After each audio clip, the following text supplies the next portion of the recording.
শেখ মাহেদীর মুখোমুখিতে প্রথম বলে আউট হয়েছেন সিয়াম আইয়ুব। ব্যাকফুটে কাট করতে গিয়ে ব্যাটের কোণে লেগে বলটি আকাশে ওড়ে।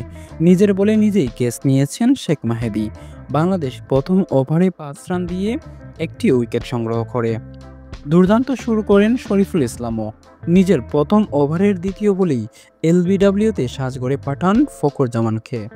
5 রানে 2 উইকেট হারিয়ে চাপে পাকিস্তান।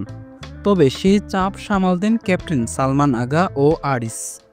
প্রথম পাওয়ার প্লেতে আর কোনো উইকেট নিতে পারেনি বাংলাদেশ। 6 ওভার শেষে পাকিস্তানের সংগ্রহ 2 উইকেট হারিয়ে 52 রান। তারপর বাংলাদেশের হয়ে দারুণ একটা ব্রেক থ্রু এনে দেন সাকিব। দুর্দান্ত ব্যাট করতে থাকা মোহাম্মদ হারিসকে সাজ করে পাঠান তানজিম হাসান সাকিব। তানজিম হাসান সাকিবের বলে ছক্কা মারতে গিয়ে বাউন্ডারি লাইনে ধরা পড়েন এই ব্যাটার।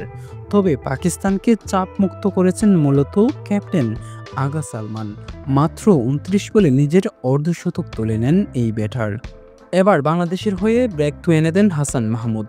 সেট ব্যাটার সালমানকে সাজ করে পাঠান এই বোলার। ফুলটস বলে দারুণ একটি ক্যাচ নিয়েছেন তানজিদ হাসান তামিম। মুভমেন্ট টাইম বাংলাদেশের পক্ষে।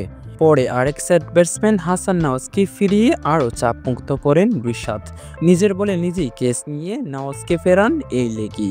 17তম ওভারে খুশদিল শাহকে ফেরান শামীম পাটোয়ারি। শামীমকে ফ্রন্ট ফুটে এসে শট খেলতে গিয়ে দুর্দান্ত স্টাম্পিং করেছেন লিটন দাস। পাকিস্তান হারায় 6ষ্ঠ উইকেট। তবে শেষের দিকে দুর্দান্ত ব্যাটিং করেছেন শাদাব খান। শাদাব খানের ব্যাটিংয়ে 201 রান পেরোয় পাকিস্তান। রিশাদ হোসেন 18 বলে 55 রান দেন। শেষ পর্যন্ত 201 রানে থামে পাকিস্তানের ইনিংস।